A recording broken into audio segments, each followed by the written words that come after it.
So welcome back, YouTube. You must be wondering where the hell I am. I'm in an abattoir. I'm kidding. I'm in my pallet shed. Not my pallet shed. I'm in my container. Long story short, I don't have a shed, and we're in the process of kind of applying for the Croft commission so we can start building a shed, get some fencing, you know, the whole spiel. So I've got all my worldly belongings that belong in like kind of stuff that I don't want to get rotted and messed up in like everywhere. Basically, there's some in Susie's. There's some in Susie's. No, there's not. There used to be some in SEAWEED. Now everything's up here, so we've moved house again. If you're not sure, if you haven't seen the last few vlogs, but check this out. Let me just show you what I've been doing anyway, because you know you have those days where you have like a spring clean. Plus, look at the weather. Look at that. We've got lovely sunbeams on us. It's so hot. I'm wearing shorts, people. Look at that. Oh, I think it wouldn't have stopped me if it was raining, but still, beautiful day. And no death. I haven't seen any more since I blocked up the holes. No dead birds, which is great. So fingers crossed this is going to work out. But the thing is, they can always dig again. But my traps come next week, so we should be able to get the bugger. Anyway, so look, my old roof rack from my van, but I'm not going to talk about everything. But I'm just proud of the way I've done, kind of positioned things. I've got the pallets and stuff. So look, I've got these pallets down here with all my tools. If you're new here, I used to be a gardener. Still got my pallet tools and my, that's just a mess right now. But this is only temporary until we build the shed, which is going to go over there. So you see where my little blue 4x4, right there is where the shed's going to go. So just wave to the postie. So yeah, so just thought I'd turn up and look. I'm glad that I cut these. I've travelled all the way from Surrey with these. Biochar peeps. It's all wet from the rain. Look at that stuff. Oh, I'm gonna sprinkle it all in the chicken area soon. Get it all kind of, what's the word? Inoculated, that's the word I was thinking of. So if you want to know about biochar, click the top right. I will make another vlog soon where I'm going to make it in one of these, because it's so easy to make, and I'm going to set up a little position in the new Croft house. Anyways, while sorting out my stuff, I stumbled across these things. So have a look. I found this. My friend, she's called the Wild Wool Shepherdess. Check her out. She's on Instagram. She's got a lovely page. She's got beautiful sheep. If there was like sheep, they're going to be models. It'll be her bloody sheep, I tell you. So I had this sitting in, I can't remember what shed, but look at that. Moths have got in. I am so sad. But on the plus side, it gives me more incentive because I am going to be buying some of her sheep, because Hebrideans are nice. They've got lovely coats and stuff. They become more fashionable these days.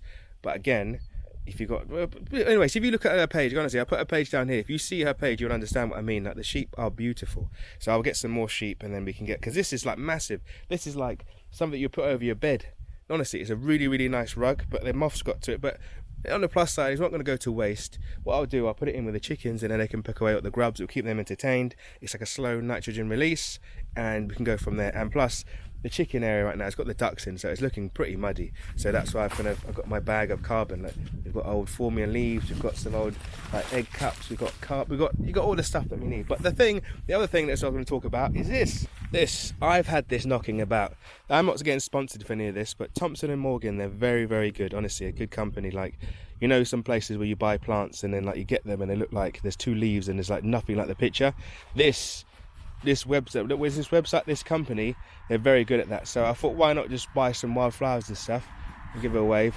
Well, she's not really looking, she don't really she can see me, but yeah, so wildflower seeds and some of these, some rotting potatoes. They look disgusting, really bad, but look, they're still alive, they're still trying to exist. So I thought, why chuck them out and let them, hey, there's maggots in here, disgusting. So yeah, I don't know what type would I say. They're Albert Bartlett potatoes. Extraordinary potatoes, boiling, baking, mashing and roasting. That sounds like my cup of tea. So that was from December 29th. But that was like in 2020, I think, or 2021. Anyways, I'm going to have to get my hands dirty, so bear with me. But where these guys are going is over here. Let's have a look. I'll give you this. So I'm sure I've mentioned this before in another vlog, but basically this is from my in-laws' house, and they were building a shed and they excavated the soil out. What is that? Oh, look. You see this? This is called Allium triquetrum. It's banned. You can't plant this on the mainland in the countryside. You can get done for it. So it's one of those garlics. It's type of from the Allium family, and it spreads like crazy. And it's a bit of thuggish. It just takes over. It dominates. It's one of those things. But if left to its own devices. But if you keep your eye on it, it's all good. So I know this is it's in there. Susie's mum planted it a while back, like before they kind of banned it, and it's kind of spread, and you can smell. It's so strong. It's really, really strong garlic, and you can eat. Every single allium is edible, so we could in time we can always eat it. And if it does become a bit of a problem, just eat it. That's the joys of some plants. If they are a pest and annoying, dig them up and eat them. So that's my solution to the problem. So, and plus I'm gonna have so many different plants in. Like, if it does get out of hand, you can manage it. That's what I like, and that's what I feel like. It's not like kind of not weed. It's not that level of kind of annoyance, if you know what I mean. So yeah. So I got some mustard seeds here. I put them in the other day. Some wild mustard, and this is full of wildflower. I think I mentioned before I put some honesty seeds, and there's aqualegia in here too. So this will be like a nice weird random patch. So with the wildflowers, the annuals, they should spread and then spread the seeds, and I'll be able to propagate some of the seeds and spread their love in different places. Because let me just turn you around quickly. Hope the sun's not too bright for you guys, but like that is kind of just, let me get out of the sun so you can understand what I'm talking about. And please excuse the wind, it's picking up as I walk over the road. But yeah, this mound here, you can see it slowly starting to green up, but in time, like for example, you see all the green on there. It's a nice spot. It's quite dark in the winter time though. It's funny because now the clocks have gone back, the sun pretty much, when it's at its darkest hour, it kind of only gets to about, the sun literally only reaches to see like pretty much where the pallet area is. So literally the chickens have to go on that side just to sunbathe. So we just turn back now. That's like, is it midday today? It's almost midday. It's pretty much midday now. So this is the sun at its highest point. So you can see how low it is. Whereas in the summertime, it's like, it's pretty much all the way up there. So it's good to observe though and take all these things in. Anyways, so this, you can see some of the grass is coming back. What we've got here, we've got some wild thistle, we've got daisies, we've got grasses obviously. I can't see anything else significant. We've got white bittercress. I don't really like that plant. It kind of, you can eat it. It's this one here. It's got a little white flower, so when you touch it, it just goes boosh and explodes. It's quite epic the way it does it. You should Google it if you haven't. I might film it one day. Stinging nettles, I do love stinging nettles. And that's pretty much it so far. And I know there's bracken in here, but it's just not their time to shine. There's a bit of bracken down there, but all the bracken's gone to sleep. That is pretty much all bracken on that right hand side. So, but yeah, we shall see what else propagates. But in time, when the wind's blowing, like I said, I can always take seed from over there, bring it here, and just have this place looking amazing, colourful. And we can, and call me weird, I'm going to want to plant some bramble in here and get some, because it's really, really wet here. Now look, this is where the water runs off down there. You can see the kind of, what's the word? I can't remember the name. I remember the name of this, it's not a cul-de-sac, that's a dead end. That's a dead end road. So I can't remember that, not causeway. Culvert, there you go, it's a culvert. So that's where the culvert comes out, and you can see all the extra like sediment that's bringing down all the goods all the way down the hill, and this, and all the way down here. So imagine this area here just filled with like berries and like apple trees and pears, like gooseberries, all sorts. They love like kind of wet feet. So imagine that, all that goodness and nutrients coming from the top up there, coming down to them. They'll just be like, just juicy. And then same with all having blackberries and stuff down here as well, like just spreading and doing all sorts. And what I could do is like cutting me like little paths so I can meander through. Oh, and it's slightly protected from the wind from the southwest, from the southeast. We do get wind from the north, but then I'll have some trees over here in the time, because bramble only get to like about 3 foot up here, like not even that tall. So on the mainland you can see them more massive. But anyways, I'm blabbing here. I'm going off on a tangent, but if I was a bird, but if you're a dead bird, but if you're new here, consider subscribing to see how this all develops, and watch me plant it up and gonna get some, like, just like a nice little juicy a juicy filled, berry filled piece of patch over here, because I just think it'd be ideal, and it makes sense to utilize that. And I might even put it in a pond. But anyways, let's get back to what I was talking about over here. Also, quickly check out my baths. Freebies, I love a freebie. If you've been following me for a while, you know I like baths, and I used to plant them up and stuff like that. I do need to plant these phormium one day, because they're looking a bit bedraggled, but they've still got life in them. Thought I'd just cover them up so they don't get dry too much. In fact, that wasn't me, it was the builders really, but it's a win-win. And that's like, I need to clean that, because, what's that? Is that a maggot? Yeah, it's a caterpillar. Lovely. So yeah, and this one's metal, so that could be a hot tub one day. One day, give me one of my ideas, some outdoor hot tub, imagine. So that's enough blabbing, let's get to work, because the time today is short, so we've got nice weather. And oh, there's some lamb's quarters in there. Please excuse the wind, it's slowly picking up. Me move over here, But yeah, there's lamb's quarters in here. I'm sure there's so many things in here I just don't know. So anyways, we get the wheelbarrow, start moving some of the soil over here, plant some potatoes, and then I'll show you how I plant potatoes. I think there's nothing special about planting potatoes, but actually I'm just going to put them in because I thought it'd be a waste if I just chuck them in landfill. And yeah, we can plant the wildflower seeds because, yeah, let me just shut up and get them doing what I'm doing. So my wheelbarrow, embarrassing. But yeah, it's filled up. I kind of left it like that because I saw birds coming in having baths and stuff. But I quite like them coming around having a little bath. And oh, that's not rubbish. That is Coco's litter tray, toilet stuff. Basically her kind of the pellets, you know, that we use, the wood pellets. She doesn't really go outside and poo. So wood pellets soaked in her urine just to scare the rats away. I think it worked. Didn't scare the otter or mink or whatever the hell it is. So you might have even brought her in. Who knows? But brought them in. But yeah, I just put a brick on top. Keep it like that and it will just rot down slowly, and hopefully the scent just keeps kind of spreading. But anyways, back to this.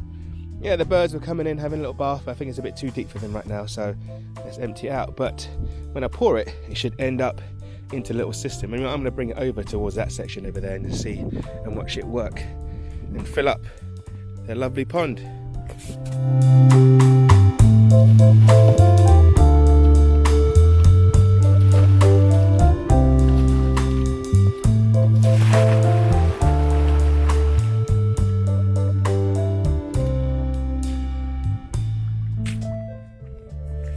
Look at that, I almost made like a dam by accident. Oh, obviously I'll move them out of the way. But look, all trickling down into this big gloop. So I wouldn't call it water. I've stood in it before, I was just like, I felt like I was going to drown, like quick mud. But all this sediment, look at all that, all the duck sediment. You can see it's almost like chocolate. What was that, Charlie in the Chocolate Factory? Apparently it stunk. I remember seeing behind the scenes, it was just like chlorine-filled filth. That chocolate river. Oh look, feathers and all sorts in here. So one day when it's dry up, because right now it's horrible to dig this up, but when it's dry I will excavate this and make it like a proper kind of water battery, like kind of irrigation pond, because right now it's just like mud. But hey, ducks like mud.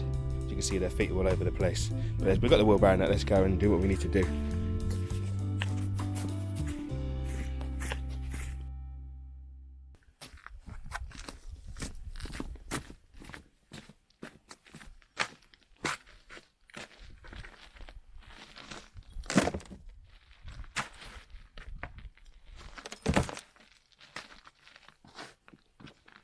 So I just had a thought, basically. You see, I'm moving all this soil and I'm moving over there. So I thought, what's the point of moving all the soil and then making holes or making space? Because big on the no dig here. I feel like I don't need to disturb anything really. So why not place the potatoes out here and then put the soil on top? And when they start growing, then I could just mulch them. So I think that's the plan of, like, instead of digging now, let's get some spuds, put them down and put the soil on top. So let me go get the sticky, sweaty spuds. So have a look at these. They're like brains, aren't they? It's almost look like coral reef. It is. So I've spread them all out. It's surprising because that's kind of like given up. Like you can feel that soft. It kind of feels like pathetic. But then, I mean, I'm no kind of potato connoisseur, but yeah, they look fine to me. They look like they were trying to exist, and they've been in that bag for how long? They've been in there for like, I swear, a year. It's surprising. That's how hardy they are, and they're putting out growth and stuff, and they're just trying their best. So anyway, so that's how I'm going to place them out. Good distance apart so they can spread and not kind of hinder each other's growth and stuff like that. And then I think I'll just go all the way up here and place them up and just fill the gaps, put some soil on top and let them work their magic. And I'm not fussed. I'll turn you around a sec. And I say it now, I'm not really fussed if they make it or not, because these were just things that were just I'd saved in the hope of planting them one day, but then totally forgot about them. So if they grow, they grow. If they don't, they don't. But it's just a nice experiment because I do want to suppress some of the rush down here. Rush is nice. This Juncus stuff here, sign of boggy soil. And I've talked about it before, but it's called Juncus inflexus, and it's a nice plant, full of good nutrients and stuff. If you cut it down, it kind of feeds the soil and stuff. Most plants are pretty much good for this ground anyway, like kind of crop and drop, as you know about permaculture stuff. But yeah, so just gonna rid it of this and just kind of try and get some bit more diversity down here, because diversity is key. And to have some crops down here is a winner. So you can have some ornamentals and you can have some crops. So anyways, and that's enough me blabbing. Let's get the potatoes out and let's put some soil on top. Oh, potatoes covered.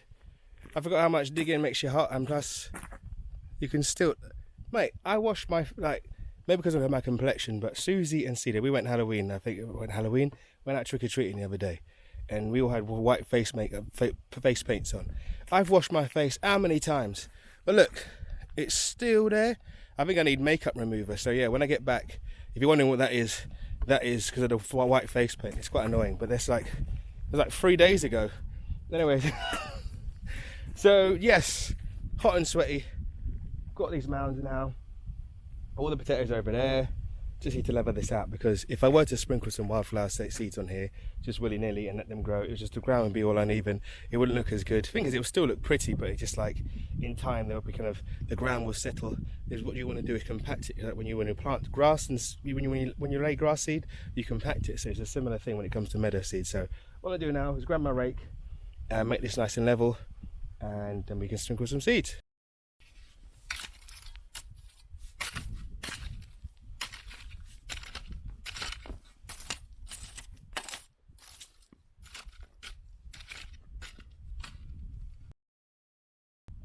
So, all nice and level. Let me turn you around so you can have a good look. So as you can see, I think there's a few little craters there, but I'm not going to cry about that. It's kind of spilling out into the road. Not the end of the world, because we're out in the countryside.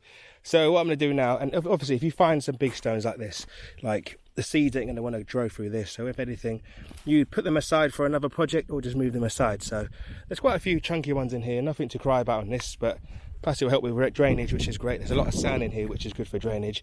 And I forgot to mention that when it comes to potatoes, they can rot. So that's why it's good to have in a well-draining soil. That's why a lot of people plant them in plant pots. I tend to, but the thing is, I don't really have a space right now for it. Well, you say that I haven't got a space. I haven't got kind of like I don't know. This is just fun. Like I said, no dig potatoes to me are fun. You can get good crops from here, but at the same time, when you've got them in pots, you can move them and put them where you want them to be. So, but anyways, let me get the seeds, which are obviously out. Mate, I'm so out of the loop. I opened up the box and it almost went everywhere. I thought it was going to be in a bag. You know, sometimes you have seeds in bags and stuff, but like, it's just so loose. Look at that. You can see it. So I'm going to sprinkle it now. Perfect day for it. It's not too windy, because obviously when you broadcast your seed, you don't want it to be windy, because you could be throwing it and end up on the other side and you have like kind of wildflowers where you don't want them, if you know what I mean. So if you kind of limited on space, but I wouldn't mind that if I'm honest. But again, I want them to look sick and look pretty here. So that's going to start sprinkling in some stuff, and I'll show you the kind of how I do it. So what you do, it's hard to do it and talk at the same time. Where shall I put you guys? I'll put you over here.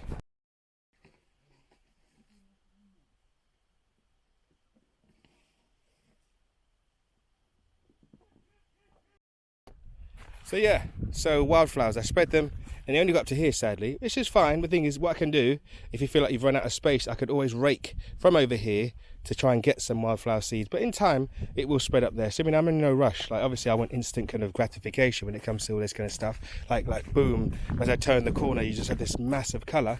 But it's not the end of the world. So what I'll do now is I'll start to kind of rake it all in to make it all nice and spread and even. And then what you have to do is kind of Chinese step it down. And I'll show you what I mean in a sec when I start kind of, after I've raked it, because you see me rake already, then you can see me Chinese step. So all raked. So what you do with Chinese stepping, oh, we've got another lump here. Looks like a quartz, doesn't it? But what you do, you just step. Very good for your glutes. Used to do this for turfing. If you've done turfing, you know what I'm talking about. And literally just step it all in. Firm everything down. It's a long process, but it's good exercise. That's how I see it. Good for your bum. Bum's an underrated muscle, I tell you. Yes, it looks lovely on women, but again, it's a muscle, people. Good to work it out. Good for explosiveness. Good for cycling. We watch people just think legs, but it's all about the glutes, peeps. All about the glutes. But yeah, you just kind of, sorry for the bounciness, but that's basically what you have to do. And literally you can see it's kind of compacted there. And at the end, to make it look nice, I can always just rake it over just to make it look kind of finished. So there you go. You see all my footprints. So obviously that looks a bit unsightly. You wouldn't want to leave it like that. So what you do, you just give it this kind of a rake over, like so. Ta-da! All done and dusted. Nice and smooth. Like a nice new bed. Love it. And I'm not entirely sure what's in this actually. Obviously they're showing poppies and oxeye daisies and stuff. I'm sure if I could look up, oh, they've got the stuff on the side. What plants quickly? I might just put them in the description instead of reading them out to you, but some lovely plants in here. Hopefully they do well. Don't see any yellow rattle. Let me explain about yellow rattle. Meadows need like poor soil, basically, because if you put manure down, or it's kind of very fertile soil, the grass will kind of want to take over and then just dominate, and you just get a field of grass and maybe the odd flower, if that makes sense. So that's why you don't want kind of good soil when you're putting down, or very, very good soil. So when we get out the wind, which way is it blowing? We stand over here, that's better. So yeah, so when I was saying about yellow rattle is a type of flower, lovely little yellow flower, and it's symbiotic. So what it does, it kind of leaches onto plant roots, grass roots, and starts absorbing all the goodness and kind of slows the growth of the grass, but then grows up in itself. So that's what I was saying about having yellow rattle in amongst it. So I think I've got some seeds at home knocking about somewhere. I don't know where the hell they are, because obviously everything's up in the air right now. So there you go. So there's been a little blab about meadows and stuff. And yeah, we should make sure you come back. If you're new here, consider subscribing to see how it all goes. Like, see if we get any potatoes. And remember this, people, perennials are potatoes. Potatoes are perennials, meaning that you don't have to dig them up. Obviously you dig them up in the winter time because you're worried about them getting kind of wet feet and rotting, but safety in numbers. This is kind of well drained soil here. Like, it should work. If it doesn't work, then I'll cry later, if you know what I mean. Like, for example, I've dug up some potatoes over there and they're still coming back. So it's just one of those things that will keep coming back. The trick trying to exist. Plants are persistent. That's what I love about them. And if you've got the right position for them, it's great. Like, this is right at the bottom of kind of a hill. It doesn't really get that boggy here. It kind of does get boggy if I'm honest, because like I said, there's junkies here. But like I said, it's all fun and games. Nothing's perfect when it comes to gardening. No one is perfect. It's just fun games. It's fun experiments and just seeing what works. And if it doesn't work, it doesn't work. But again, it's if you never know till you tried, if you know what I mean. So that's how I see it. Anyways, thank you for watching if you got this far. And my next vlog, so my arm's getting tired, my next vlog will be about the house where I'm staying at, because I'm staying in a nice house. We're only there for a couple of, like 2 months. It's quite sad, but they've got a lovely garden. They've been here for maybe about 30 plus years, and they've got a lovely woodland in the front of their house. And there's like a nice little weave, like little passages and stuff. They've got a polytunnel. Oh, it's lush, and a nice little garden bed. So I'm going to show that off in a bit. So peace and hugs from me. And remember, it's not just my agenda, it's yours too. And I hope to see you soon.